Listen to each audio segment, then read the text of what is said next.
Amiche e amici di 131, ben ritrovati, puntata speciale di giovedì direttamente dai campi, perché c'è stato il turno pre-pasquale del campionato del Girone G della quarta serie, 29esimo turno alle mie spalle, lo Zoboli di Carbonia, dove si è concluso il bel derby tra i Minerari e gli Smeraldini, finito 1-1, ma prima c'è da analizzare tutte le partite di questo turno. Andrei anche a leggerle insieme a Francesco Aresu, che in regia può mettere il recap di quella che è stata la giornata, una giornata che ha visto diversi successi importanti in chiave salvezza, come per esempio quello del Latte Dolce a Sassari, che ha battuto il Vanissanna 2-1 Giuliano, ma anche un importante pareggio appunto qua alle mie spalle tra Carbone e Arzachene, importante per i Minerari, un po' meno per gli Smeraldini di Napi, un Napi molto arrabbiato, quello andremo ad ascoltare a fine gara. Pareggio 1-1, stesso risultato anche tra Muravera e Nuova Florida, mentre ieri lo Stiamare aveva perso fuori casa contro il Gladiator 2-1 e nell'altra partita di oggi il Formia, anche questa è una gara importante in lotta a salvezza per le sarde, ha vinto 2-0, mentre Aprilia e Cassino sono divisi la posta con 1-1. Ma andiamo a parlare di quella che è stata la vittoria esterna della Torres di Mister Greco, 2-0 in casa della Visartena, una vittoria all'inglese, ce l'ha raccontata Riccardo Spignesi. Ciao Riccardo, una Torres che finalmente torna a vincere. Sì, una Torres che torna a vincere dopo gli ultimi due pareggi. L'ultima vittoria era quella a Muravera per 1-4, un successo convincente, quello della formazione di Alessandro Greco, che ha giocato molto meglio della Visartena fin dall'inizio, quando il portiere Manni si è dovuto mettere in mostra con due parate subito nei primi minuti. Una Torres che ha sofferto molto poco, che ha gestito bene la partita, che è riuscita a trovare il gol del vantaggio in chiusura di primo tempo con una punizione di Alessandro Masala. Manni era stato praticamente per 42 minuti il migliore in campo per distacco sul calcio di punizione della posizione centrale da circa 20 metri. Masa è riuscito a superare la barriera alla destra del portiere, il pallone è rimbalzato nell'area piccola, ha ingannato Manni e la Torres è andata in vantaggio. La Visartena ha anche sfiorato il pareggio, l'unica volta di fatto che la formazione di Perrotti si è avvicinata alla porta di salvato, l'ha fatto due volte in chiusura di primo tempo, un tiro ribattuto, calcio d'angolo dal corner, colpo di testa di Paolacci che è finito sulla testa. C'è stata una successiva rovesciata dove i laziali hanno chiesto anche un rigore, l'arbitro ha fatto ampio cenno di proseguire, si è andati al riposo. Torres che nel secondo tempo ha legittimato il vantaggio, ha trovato il raddoppio con Ruocco, che si è procurato un calcio di rigore trasformato da Diakite che è stato uno dei protagonisti al rientro. Era reduce da una squalifica, non c'era una possibilità di fermarlo, perché quando partiva in progressione era abbastanza complicato riuscire a arginarlo, tanto che spesso gli avversari sono dovuti ricorrere al fallo con annesso cartellino giallo. Una prestazione molto positiva di Diakite, una Torres che sta ancora aspettando il nuovo acquisto, ossia Edgar Ciani, che anche oggi è rimasto in panchina, aveva esordito nell'ultima partita domenica scorsa. Oggi invece per lui 90 minuti a guardare i compagni, ma diciamo che la Torres non ne ha avuto necessità, perché ha ritrovato Diakite, ha ritrovato i 3 punti, una prestazione positiva della Torres senza nemmeno avere Scotto, infortunato, e soprattutto una mano gliel'hanno data gli altri campi, perché come hai detto in apertura ha perso il Giuliano Capolista a Sassari con Latte Dolce, ha pareggiato il Nuova Florida Muravera, pareggiato l'Arzachena, lo sai meglio di me, allo Zoboli col Carboni, e quindi adesso la classifica per la Torres inizia di nuovo a diventare interessante. Ha consolidato il secondo posto e a -6 dalla vetta occupata sempre dal Giuliano. Sarà difficile comunque riuscire a togliere i campani dalla vetta della classifica, visto che mancano 5 partite alla fine della stagione regolare, però con Nuova Florida che ha una partita in meno ed è a -3, Arzachena che ha 2 partite in meno ed è a -6, la Torres ha comunque fatto un buon balzo in classifica, e soprattutto diciamo che ha anche ipotecato la qualificazione ai playoff. Torres che continua a dare buone sensazioni, 9 i risultati utili consecutivi, contando anche la Coppa Italia, dove ricordiamo è ancora in corsa. Quindi turno c'è il 20 margine. aprile, che sarà un po' la ripresa, no? Dopo Sì. la Pasqua per la Torres contro Scandici. Comunque è una Torres che punta anche alla Coppa Italia, oltre che a fare bene al campionato. Un po' questo successo di oggi con il risultato del Giuliano, l'ennesima possibilità di svolta della stagione della Torres. Forse, come dicevi giustamente tu, è un po' tardi per ambire a quel primato, però la Torres ormai ci ha abituato negli ultimi mesi a perdere le speranze e riconquistarle la domenica dopo. Perdere le speranze e riconquistarle la domenica dopo. Vedremo sicuramente di alti e bassi e di colpi di scena questo campionato. Ne sta regalando alla squadra sassarese, caro mio Riccardo. Sì, ha avuto qualche pareggio di troppo, perché comunque se andiamo anche a rivedere la classifica, alla fine le sconfitte sono 4, la squadra che ha perso meno di tutto il campionato, meno anche dalla capolista Giuliano, con cui da oggi condivide il ruolo di miglior attacco con 48 reti all'attivo. Quindi comunque i numeri sono dalla parte della Torres, e questo è anche un vantaggio sia in vista delle ultime 5 giornate, sia in vista della Coppa Italia, come abbiamo parlato prima, ma anche nel probabile caso che non riesca a recuperare i 6 punti di svantaggio, peraltro avendo lo scontro diretto a sfavore col Giuliano. Non sono andate benissimo le partite con Giuliano in precedenza, quindi diciamo che anche questo è un dato che lascia un po' a desiderare per la Torre, forse l'unico assieme ai tanti pareggi, ai troppi pareggi del girone di ritorno. Però la Torres c'è, è viva. Greco è apparso anche abbastanza soddisfatto per l'atteggiamento della squadra, se la può giocare, a 5 partite per farlo. Dopo la Coppa Italia, quella in casa con la Fragolese, che di fatto può completare il discorso playoff, visto che i campani sono la prima, l'ultima squadra nella zona playoff. Diciamo, del gruppo playoff. Ma visto che stai parlando del buon Alfonso Greco, andiamo ad ascoltarcelo con le parole raccolte dai colleghi della Visartena a fine partita, così poi un po' lo commentiamo. Manda pure da Francesca Resurigi. Appena finita la sfida tra Visartena e Torres, siamo con mister Greco. Allora mister, 2-0, 3 punti, giornata perfetta. Prestazione importante, conseguenza di una prestazione la vittoria, insomma, vittoria meritata sotto tutti i punti di vista. Oggi i ragazzi hanno interpretato la partita in modo esemplare, abbiamo cambiato anche qualcosina e abbiamo preparato la partita in meno di 2 giorni, ma in campo hanno fatto veramente una buona partita sotto tutti i punti di vista. Ecco, una partita che insomma ben più difficile di quello che potrebbe sembrare. Insomma, la Visartena ha dato battaglia, si è chiusa bene per gran parte del match. Ecco, qual è stata la chiave secondo lei?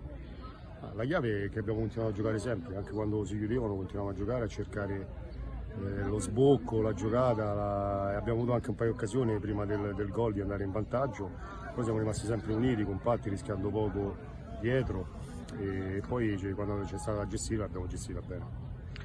Perfetto, in chiusura, ecco, da qui alla fine, volata finale, cosa dobbiamo aspettarci dai suoi? Noi dobbiamo pensare solo a fare i più punti possibili, è inutile guardare, l'ho sempre detto, quindi è un campionato che può ogni partita riservare delle sorprese, però dipende sempre dal nostro atteggiamento. Se entriamo in un atteggiamento come oggi, dobbiamo fare più vittorie possibili, poi vediamo, insomma, è inutile stare qui a pensare se e ma.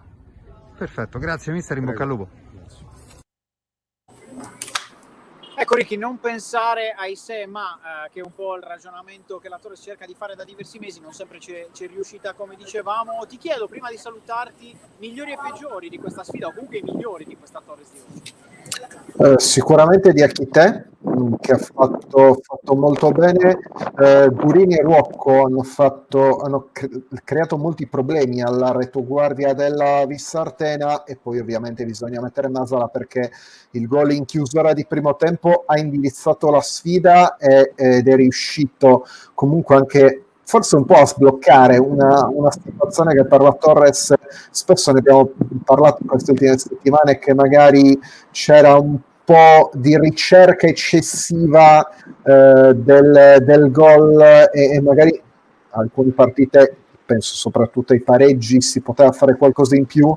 L'assenza di Scotto più volte è stata citata, il fatto che Ciani sia arrivato da poco con ovviamente uno scarso minutaggio come possibilità di giocare, e chiaramente potrà essere utile per il Roscinale, però è arrivato da svincolato e quindi aveva queste difficoltà.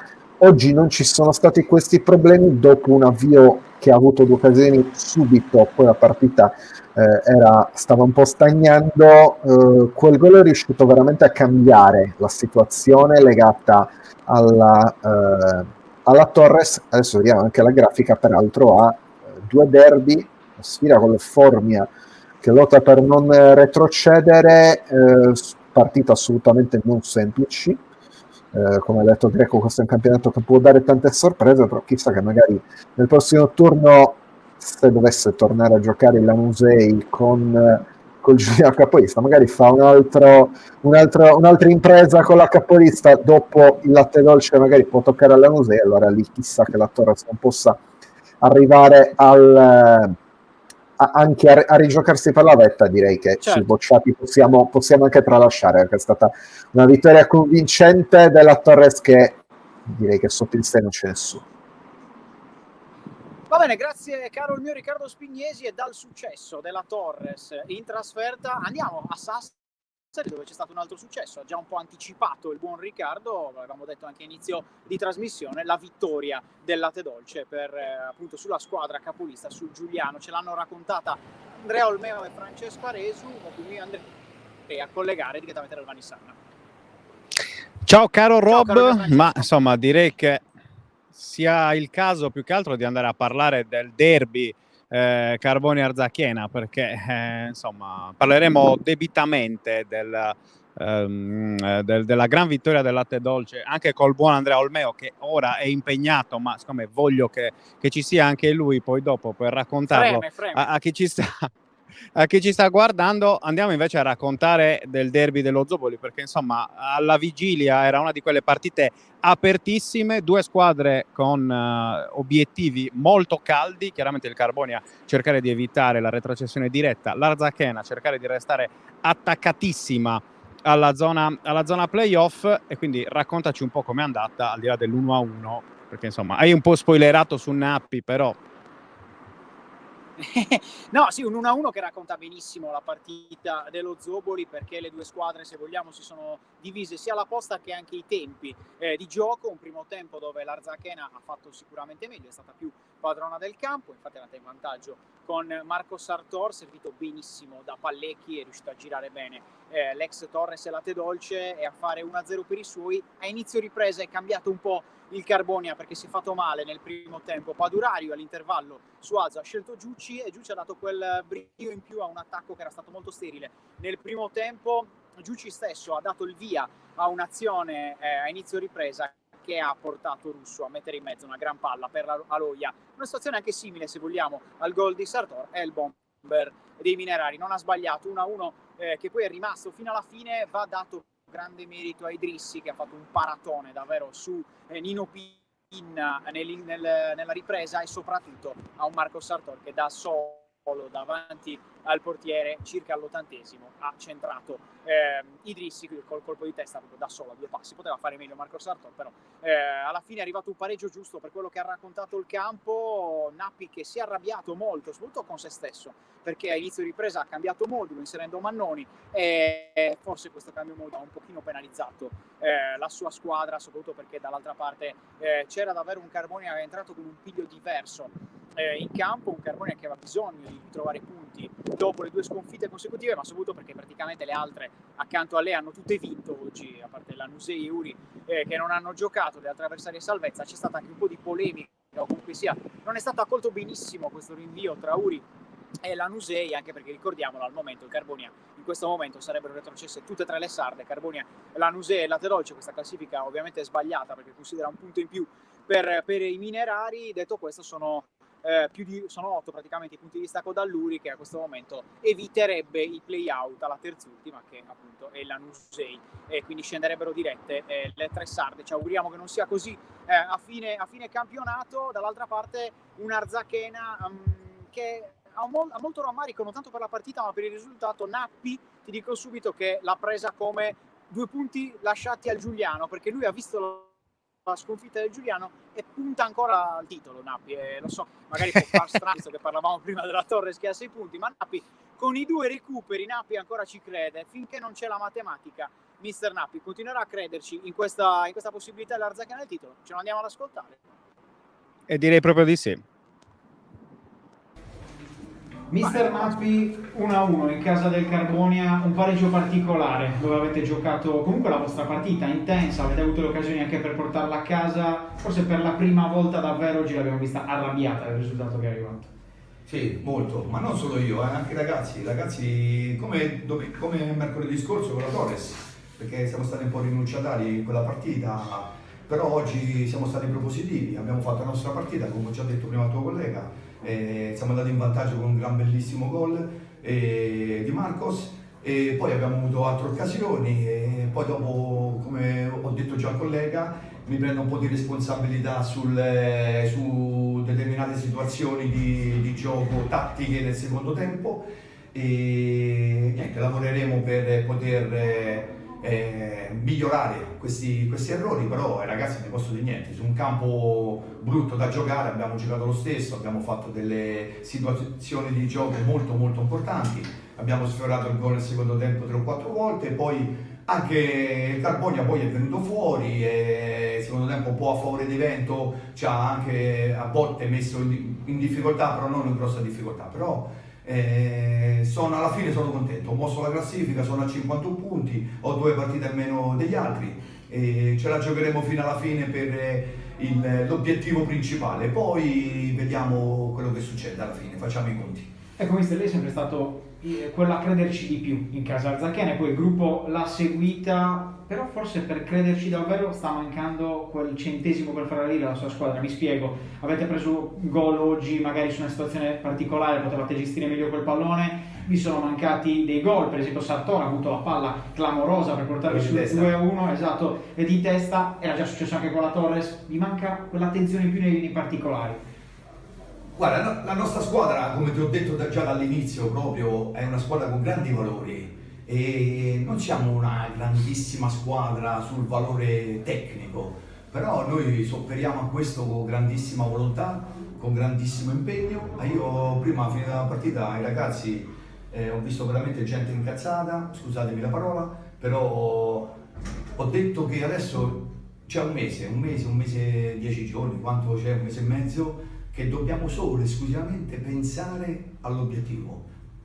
Ma cosa vuol dire pensare all'obiettivo? Pensare all'obiettivo è riposare, mangiare bene, non pensare ad altro che a venire al campo a allenarsi e all'obiettivo. Perché per fare il calciatore bisogna essere professionisti, ok?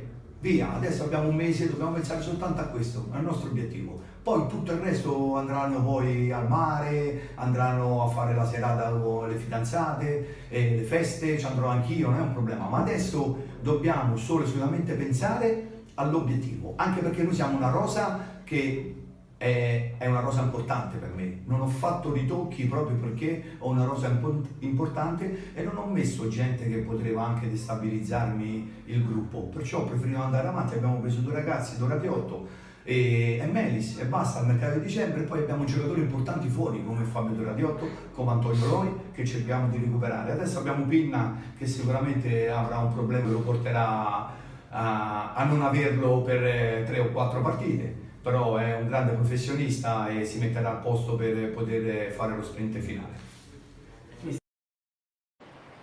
Roby, concedimi una battuta. Vorrei Nappi, vediamo se è la stessa che volevo fare. Praticamente, non lo so, lo vorrei come personal trainer, cioè a casa lì che mi motiva a riposare, fare dieta, e poi soprattutto non ho capito se lui vuole fare le serate per conto suo o con le fidanzate dei giocatori. Quello è un passaggio che non ho capito. Meraviglioso, come sempre Marco Nappi, mai banale, e anche oggi insomma il riferimento all'obiettivo, no? inseguire l'obiettivo. Giustamente Roby, non è Nino Pinna ma è Mario Piga che si è fatto male, ricordiamolo.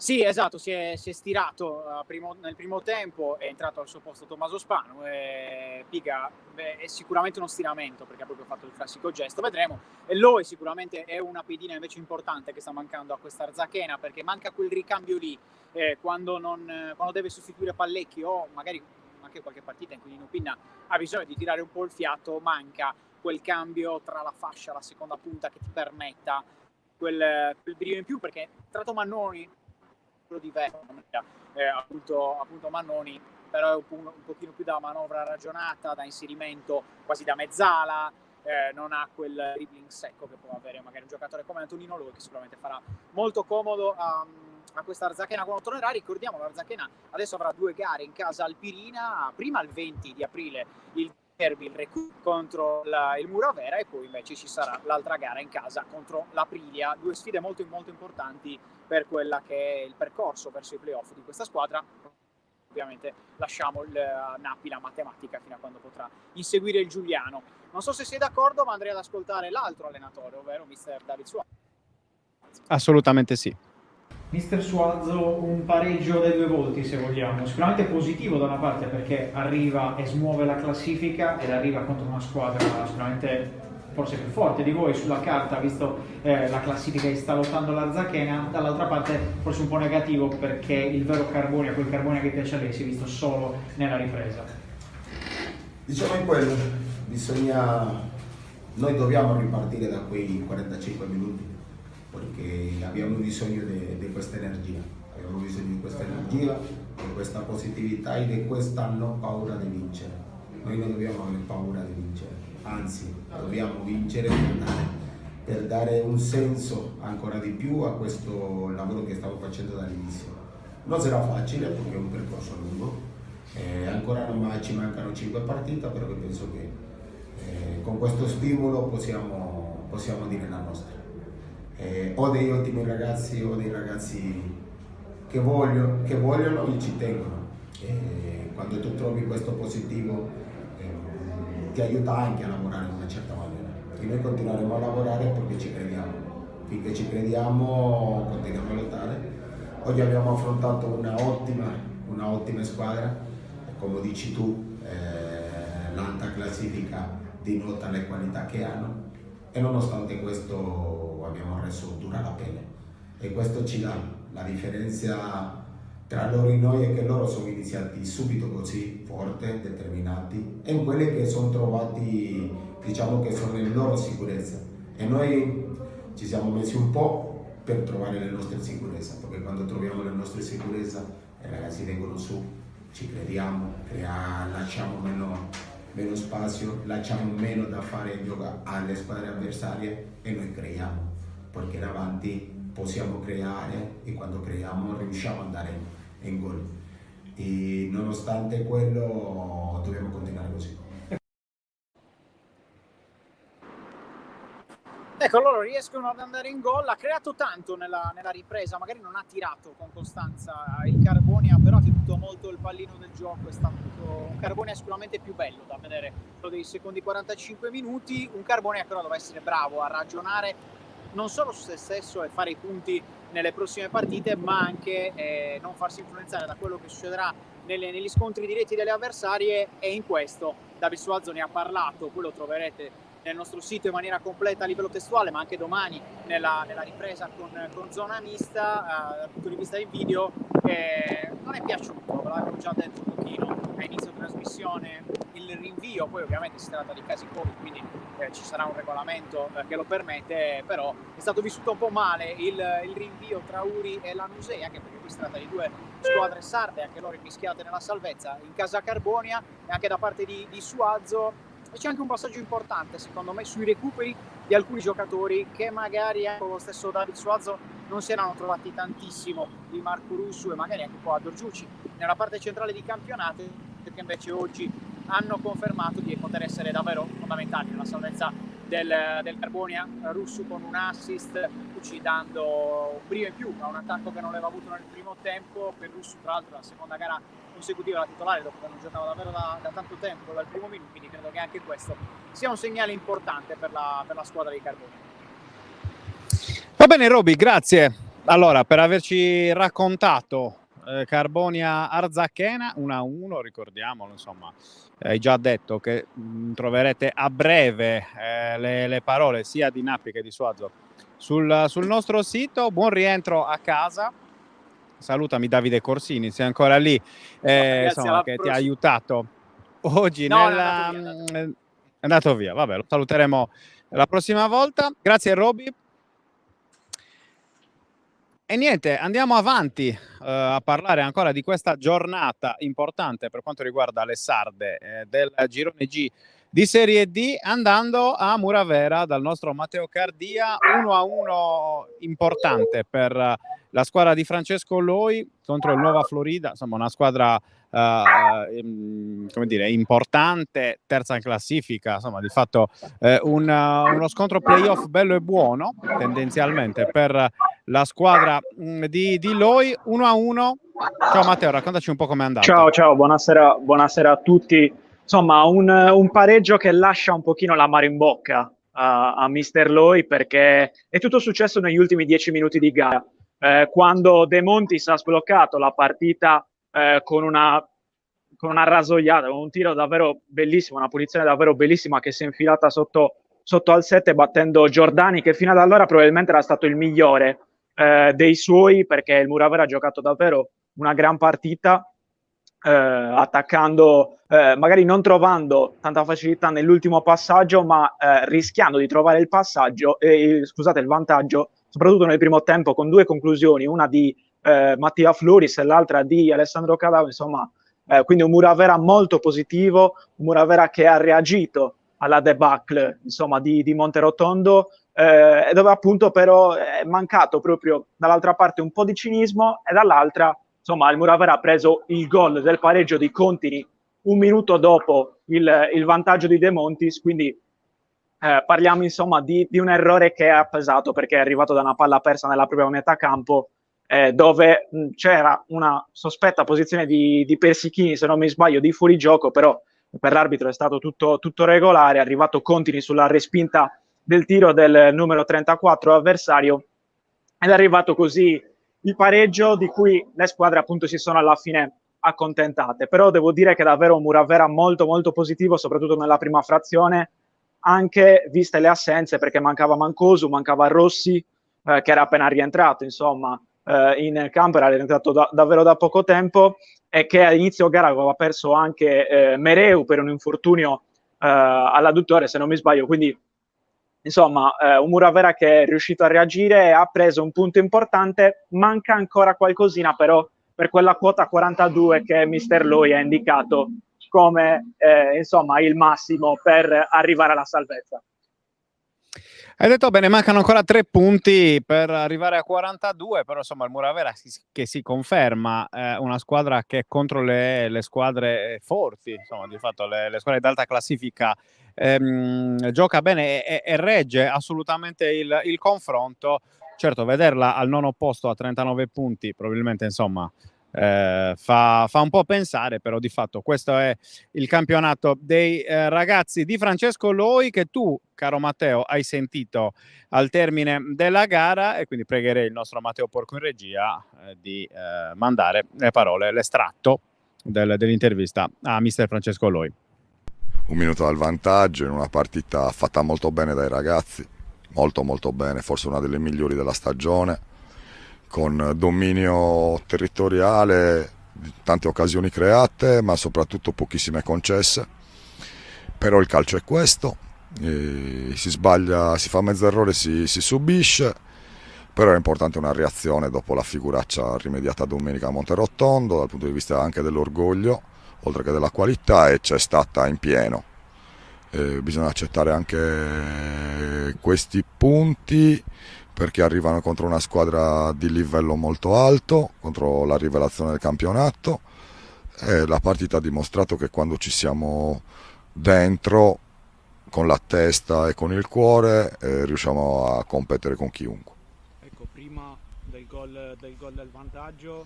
Forse avete prodotto tante occasioni da gol, però forse è mancato qualcosina negli ultimi metri, nell'ultimo passaggio, e anche poi oggi mancava Mancosu, cioè bisogna dirlo, insomma, quindi è stata una partita un po', da quel punto di vista forse l'unico problema al di là del gol preso. Allora, oggi mancava Mancosu che si è fatto male venerdì a causa del campo. Dopo 10 minuti si è fatto male Mereu, che era il sostituto di Mancosu, a causa del campo, e purtroppo non possiamo avere 80 giocatori d'attacco. Mi dispiace perché i ragazzi davanti oggi hanno fatto una partita tatticamente perfetta e la partita è venuta fuori bene perché loro hanno fatto grande sacrificio e ci hanno messo anche tanta qualità, ci hanno aiutato in tutte le fasi di gioco. Però arrivavamo oggi con mezza squadra fuori, chi ha giocato penso che non abbia fatto rimpiangere nessuno, quello era un obiettivo che volevamo raggiungere, portare tutti i ragazzi a potersi giocare una maglia da titolare. È ovvio che sarei ipocrita a dirti che sono contento del risultato, perché è una partita che sostanzialmente avevi vinto, hai permesso all'avversario di recuperarla nell'unico modo possibile che aveva, cioè farci gol subito quando mancavano 5 minuti alla fine. Ho qualche dubbio anche sulla posizione, ma ci sta tutto, ci mancano 3 punti a raggiungere il nostro obiettivo, abbiamo 6 partite da fare, se giochiamo con questa mentalità non avremo problemi a salvarci con tranquillità. Ecco Matteo, Mister Loi ha detto non possiamo avere 80 giocatori d'attacco perché insomma chiaramente già sono tanti quelli nella sua rosa, però insomma ancora una volta il campo comunale ha mietuto vittime. Con spiccate doti offensive, perché volevo ricordare insomma che soprattutto De Montis è stato il giocatore che al di là del gol ha cambiato proprio la partita del Muravera un pochino nel secondo tempo, perché il Muravera non riusciva a sbloccarla e è stato protagonista di un paio di azioni davvero molto interessanti, e poi il gol davvero bellissimo del numero 10 sarabese, che ha dato il momentaneo, l'illusorio vantaggio di una vittoria che probabilmente sarebbe stata meritata, però evidentemente insomma anche il Nuova Florida ha dimostrato di meritare la posizione che occupa.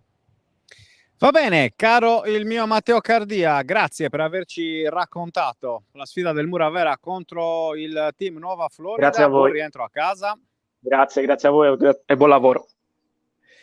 E andiamo a chiudere insomma con l'analisi della giornata, ricordando insomma, come abbiamo detto prima, anche il Muravera ovviamente mercoledì 20 sarà impegnato nel recupero del derby saltato per Covid contro l'Arzachena.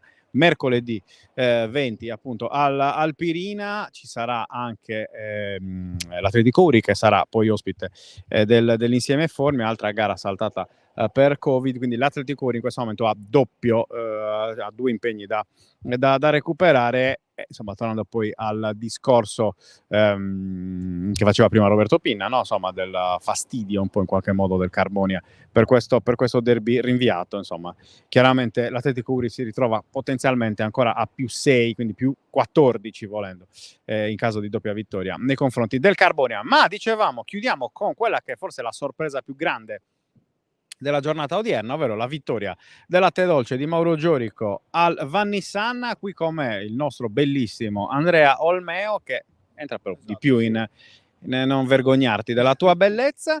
E dicevamo, insomma, caro Andrea, una vittoria davvero importantissima per la squadra di Mauro Giorico, una vittoria che sulla carta alla vigilia insomma non era probabilmente pronosticabile, sia per la differenza di valori in campo, ma soprattutto visto le tantissime defezioni per il Latte Dolce. Penso all'attacco, no? Insomma, Zecchinato, Palmas e Grassi squalificati, c'erano i giovani, se no Salaris, no, Vidili, insomma, in panchina, per cui insomma una squadra fitta, davvero imbottita di giovanissimi e di juniores. E invece, caro il mio Andrea, questo 2-1 un po' di cattiveria, un po' insomma di convinzione estrema, però di fatto davvero la squadra di Mauro Giorico è riuscita a imporre il suo gioco alla capolista, e insomma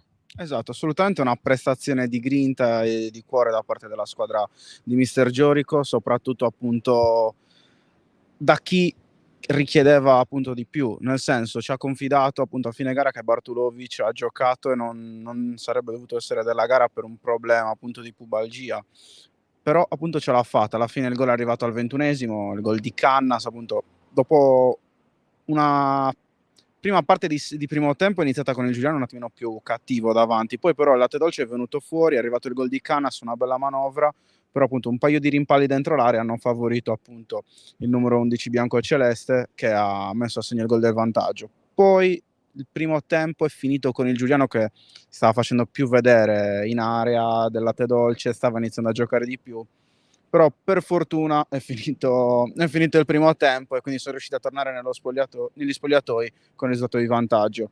Inizia il secondo tempo iniziano a volare gialli, un po' fumantini. Già anche nel primo tempo, va detto, insomma. Sì, assolutamente. Però nel secondo tempo sono volati, diciamo, battibecchi, c'è stata appunto l'espulsione di Rizzo per una testata su Cabeccia, appunto, che come ci ha poi rivelato, non voglio spoilerare nulla, a Tossi è stato, diciamo, il momento cruciale della gara. Però appunto lì il latte dolce si è un attimino abbassato ed è arrivato il pareggio del Giuliano con il gol di Gladstone. Quindi lì il latte dolce un attimino ha provato a reagire, il Giuliano ci stava provando, però poi alla fine è arrivata la girata di Saba che ha regalato appunto il gol del vantaggio al latte dolce. Poi appunto il pacchetto confezionato dalla paratona di Carboni, che più che un portiere è sembrato un gatto con i riflessi, esatto, che ha, diciamo, fatto portato a casa, fatto portare a casa i 3 punti al latte dolce. Sì, una grande parata di Werther Carboni, l'ennesima di questo ultimo scorcio, diciamo così, di campionato, non a caso, insomma, anche come è salito di livello il rendimento del portiere sassarese, un minimo di punti in più sono arrivati. Di fatto per Giorico questa è la seconda vittoria, prima quella contro l'Insieme Formia e poi quella di oggi, 2 partite non banali, va detto che insomma per stessa missione del tecnico algherese anche contro l'Albalonga c'è stata una buona prestazione dei suoi, al di là poi del 3-0 finale, però insomma è quella, abbiamo anche scherzato, no? Giocando un po' sulle sue dichiarazioni nel post partita precedenti, se si parlava prima di scintilla, quella di oggi è una fiamma, insomma, perché davvero può dare ancora speranza ai sassaresi. Certo, sarà un compito praticamente improbo, 5 partite mancano, devono giocare i sassaresi ancora il derby contro la Torres, insomma ci sono davvero squadre importanti sul cammino del latte dolce, però è anche vero, caro Andrea, che se una squadra oggi talmente rimaneggiata come era davanti ecco, stiamo vedendo anche le prossime partite, Ostiamare, Cassino, il derby, Nuova Florida e Arzacchene, insomma davvero un calendario molto molto complicato per i ragazzi di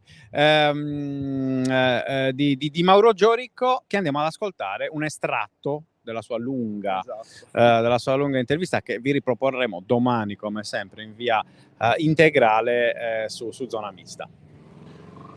Però io devo dire che ho visto una grande squadra anche con l'Albalonga, cosa che oggi appunto volevo che si ripetesse quella prestazione, e nonostante tutte le defezioni, perché purtroppo abbiamo avuto 4-5 giocatori in meno, perché Grassi ha preso la quinta munizione, Palmas idem, poi Salvaterra una giornata, Altea 2 giornate, ci mancavano 5 giocatori.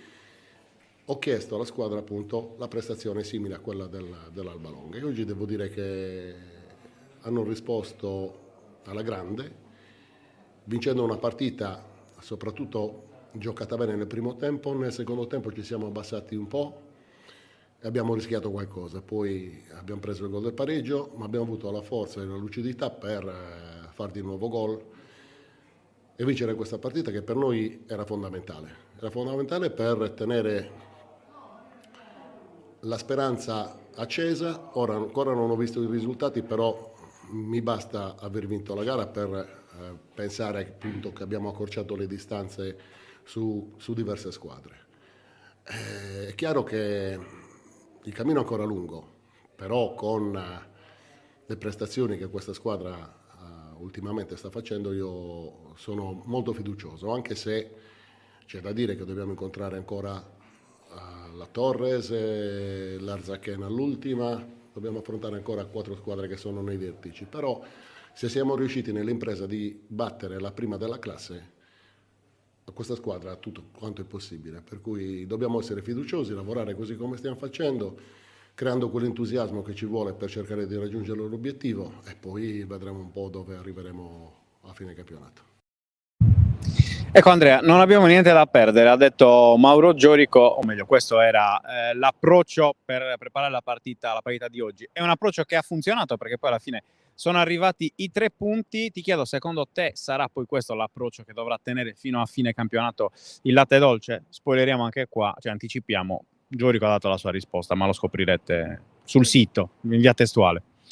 Allora, secondo me dovranno affrontare tutte quante le partite così, alla fine è vero, non ha nulla da perdere, più in giù dell'ultima posizione è difficile arrivare, quindi da questo punto di vista devi affrontare tante grandi, devi cercare appunto di togliere da parte le pressioni, consapevoli del fatto che non c'è nulla da perdere, anzi tutto da guadagnare e riuscire quantomeno a raggiungere la zona play-out per poter provare a mantenere la categoria, assolutamente.